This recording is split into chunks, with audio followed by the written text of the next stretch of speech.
코픽스라.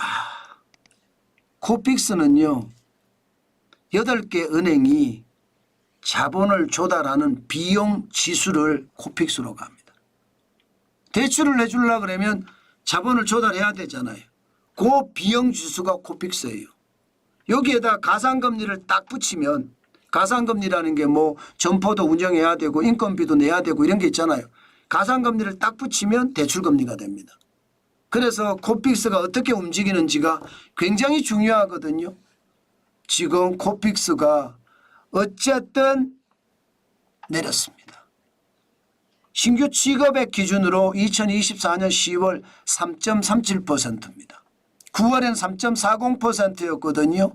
다시 말해서 8월에 3.36%가 3.40%로 이상하게 올라갔어요. 금리는 내렸는데 오히려 코픽스는 올라가는 기이한 현상이 나타났던 거죠. 그러다가 이제 다시 내려갑니다. 3.37%. 와, 어쩌면 말입니다. 어쩌면 대출한 사람, 대출 많은 사람들에게는 행운일지도 모르겠어요. 금리가 내려가니까. 예, 잔액 기준도 내려갑니다. 잔액 기준도. 잔액 기준도 많이 내려가지는 않지만 2024년 10월에 3.58까지 내려갔습니다. 코픽스가 내려가면 여기다 이제 가상금리를 붙이면 일반적으로 대출금리라고 했잖아요. 그러면 주담대라든가 주택담보대출이나 신용대출금리 당연히 내려갑니다. 실질적으로 보면 국민은행은요 하단이 4.76%까지 내려왔습니다. 상단은 6.16%고요. 우리은행도 하단이 5.24%로 내려왔고요. 상단도 6.45%로 내려왔습니다. 그나마 다행이죠. 대출에 대한 부담이 줄어드니까. 네, 이것은 어떻게 생각하면 코픽스 금리가 내려왔다는 것은 솔직히 까놓고 이야기해서요. 정부가 간치금융을 하고 있잖아요. 그 와중에 코픽스 금리가 내려가게 놔뒀다는 이야기는 결국 말입니다. 부동산에 대한 두려움이 조금 줄어들었다 이런 뜻으로 저는 해석을 합니다. 무슨 얘기냐고요. 실제 전국 아파트값 매매값 변동률을 보면 지금 2024년 11월 11일 0.00 쉽게 말하면 정체입니다. 정체. 지난주만 하더라도 0.01로 올라갔었거든요. 그러니까 자신감이 붙었다.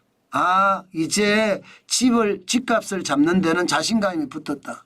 그러면 대출금리를 좀 내려도 되겠다.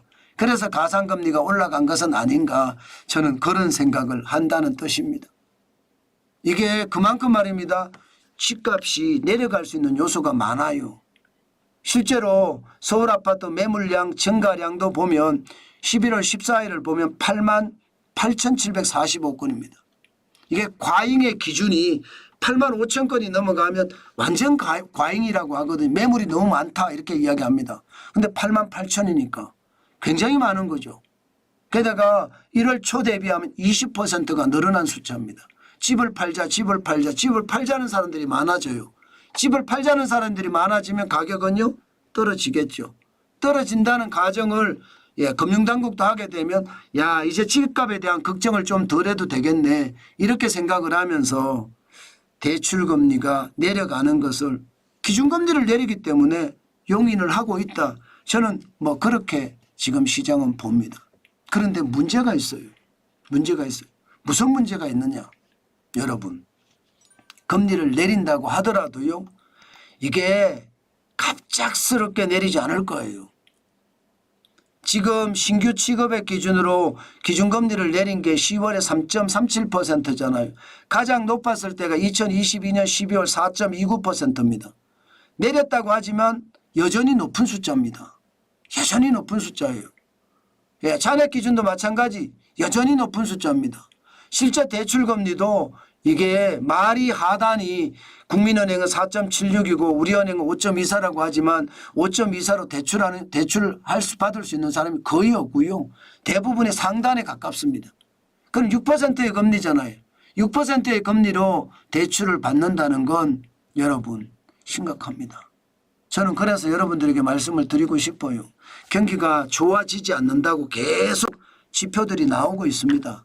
이런 상태에서 너무 많은 빚을 지고 집을 사는 것은 조심하셔야 됩니다.